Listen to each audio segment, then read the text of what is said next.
ترکی کے صدر رجب Tayyip Erdogan نے اپنی تقریر میں کیا پیاری بات کہی ہے دوستو اور بزرگوں، غور سے سنو۔ آپ نے اپنی تقریر کے دوران کہا، ایک سوال میرے دماغ میں آیا جو میں نے اپنے ابا سے پوچھا، اللہ ان پر رحمت فرمائے۔ کن پر؟ ان کے ابا پر۔ میں نے اپنے ابا سے پوچھا، ابا جان ہم لازب نسل سے ہیں یا ترک نسل سے؟ اللہ اکبر۔ میرے ابا جان نے کہا، میرے بیٹے بالکل یہی سوال میں نے اپنے دادا سے کیا تھا کہ ہم لازب نسل سے ہیں یا ترک نسل سے۔ اے بیٹے،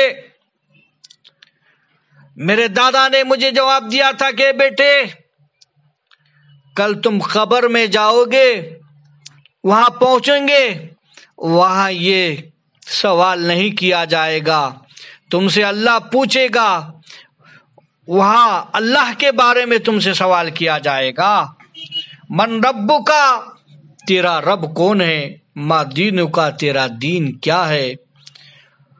من نبیک، تیرا نبی کون ہے؟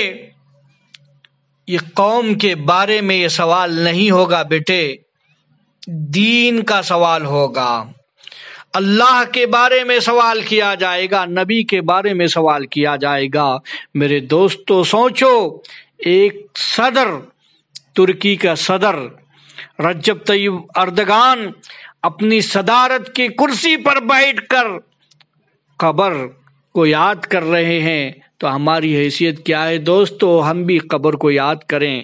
وہ اپنی تقریر کے دوران کہنا یہ چاہتے ہیں اس سوال کو اٹھا کر، اے لوگو تم دنیا میں مست رہنے والو، قبر میں دنیا کی کوئی چیز تمہیں کام آنے والی نہیں ہے۔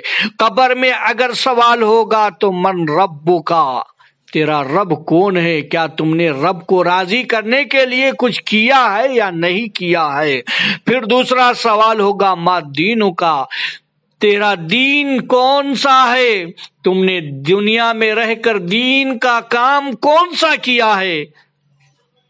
ترکی کے صدر اپنی تقریر کے دوران پھر کہتے ہیں قبر میں من نبیوں کا، تیرا نبی کون ہے؟ اے دنیا میں رہنے اور بسنے والوں سنو، قبر میں جو تیسرا سوال ہوگا وہ تمہارے نبی کے تعلق سے ہوگا۔ جب تم دنیا میں ہو تو نبی کے تعلق کو بڑھاؤ، نبی سے رشتہ جوڑو، نبی سے محبت کرو، نبی سے عشق کرو، تو یہی محبت تمہیں قبر میں بھی کام آئے گی، حشر میں بھی کام آئے گی۔ اس تقریر سے ہمیں اور آپ کو یہ سبق ملا کہ دنیا والو اللہ کو پہچانو، دین مذہب کو پہچانو، اور دنیا میں رہتے ہوئے رسول کی محبت کا رشتہ قائم رکھو گے تو قبر میں بھی کامیاب، حشر میں بھی کامیاب۔ وآخر دعوانا ان الحمد للہ رب